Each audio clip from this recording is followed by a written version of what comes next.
बसता है अन्नमय कोश, हमारा शरीर। वह छोटा सा विचार अब वह कड़वा शब्द बनकर या एक हिंसक काम बनकर बाहर निकलता है, यानी हमारा रिएक्शन। एक पुरानी नदी के किनारे कुछ ऋषि बैठे हैं। उनके होठों पर वेदों के प्राचीन मंत्र हैं। हवा में एक अलग ही सुकून है। नदी का पानी तारों की छाँव में चमक रहा है। हम इस नदी के साथ चलेंगे और उन घने गहरे जंगलों में पहुंचेंगे। उस नदी के साथ साथ चलते चलते अब हम एक गहरे घने जंगल में पहुंच चुके हैं। यहाँ पे एक शिवलिंग है जिसके ऊपर एक बेल है जिसमें से रेडिएशंस निकल रही हैं।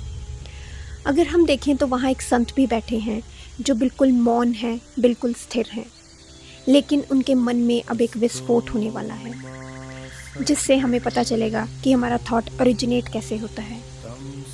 आइए ऋग्वेद का ये श्लोक स्मरण करते हैं।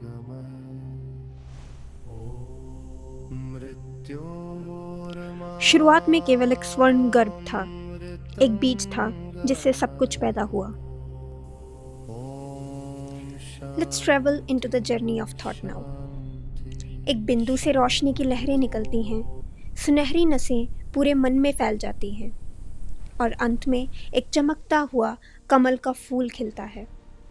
उस कमल से एक जादुई सुनहरी रोशनी बहने लगती है और एक नक्शा बनाती है। इस नक्शे में 5 राज्य हैं जिन्हें हमारे ऋषियों ने कहा था पंचकोश। हम इसी नक्शे में आज ट्रैवल करने वाले हैं। अब हम उस संत के मन में आ चुके हैं और यहाँ पे ये जो आपको फायरफ्लाई यानी जुगनू दिख रहा है, ये हमारे थॉट को रिप्रेजेंट करेगा। अब इस मैप के अगर बिल्कुल बीच में देखा जाए तो एक सूरज जैसा चमकता हुआ हिस्सा है। यह है आनंदमय कोश, द प्योर कॉन्शियसनेस। यहाँ सिर्फ शांति है। यहीं से एक विचार जन्म लेता है, एक नन्हा सुनहरी जुगनू। अभी इसमें कोई बुराई नहीं है, यह सिर्फ शुद्ध ऊर्जा है। पर वह यहाँ रुकता नहीं है, यह बाहर की तरफ उड़ना शुरू करता है। जुगनू यानी हमारा विचार।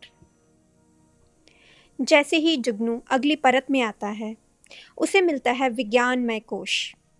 यहाँ हमारी बुद्धि पहरा दे रही होती है। मान लीजिए किसी ने आपको बुरा भला कहा, आपका अपमान किया। जैसे ही वह सुनहरी ऊर्जा यहाँ तक पहुँचती है, हमारी बुद्धि उसे एक रंग दे देती है।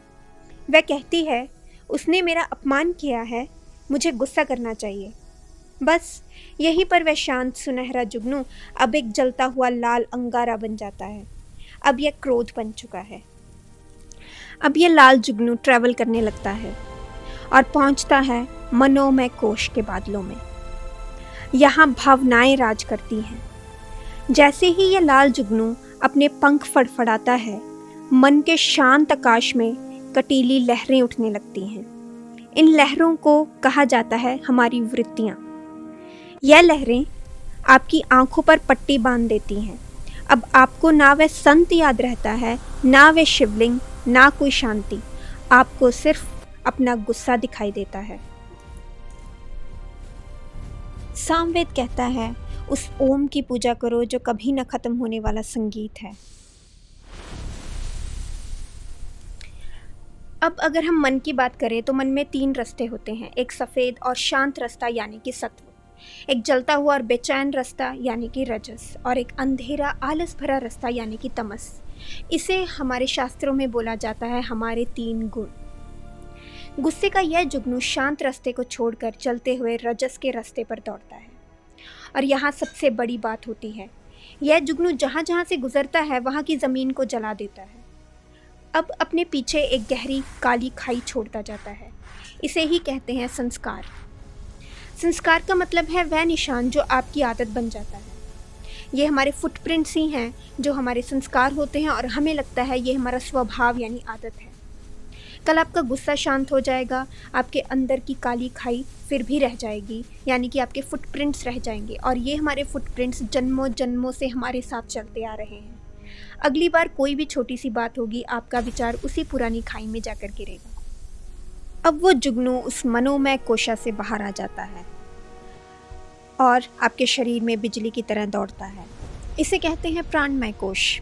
और आपकी सांसें तेज़ हो जाती हैं, हाथ कांपने लगते हैं और आखिर में यह पहुंचता है अन्नमय कोश, हमारा शरीर। वह छोटा सा विचार अब वह कड़वा शब्द बनकर या एक हिंसक काम बनकर बाहर निकलता है, यानी हमारा रिएक्शन।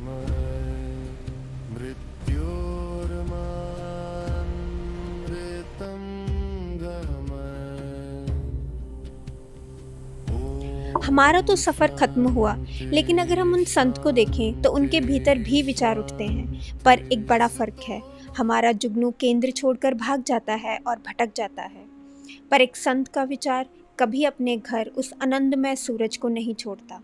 वह बाहर की हलचल तो देखता है, पर उनका पैर हमेशा शांति के केंद्र में स्थित रहता है। संत के मन की झील में कोई तूफान नहीं उठता, उनके नक्शे पर कोई नया जख्म नहीं बनता।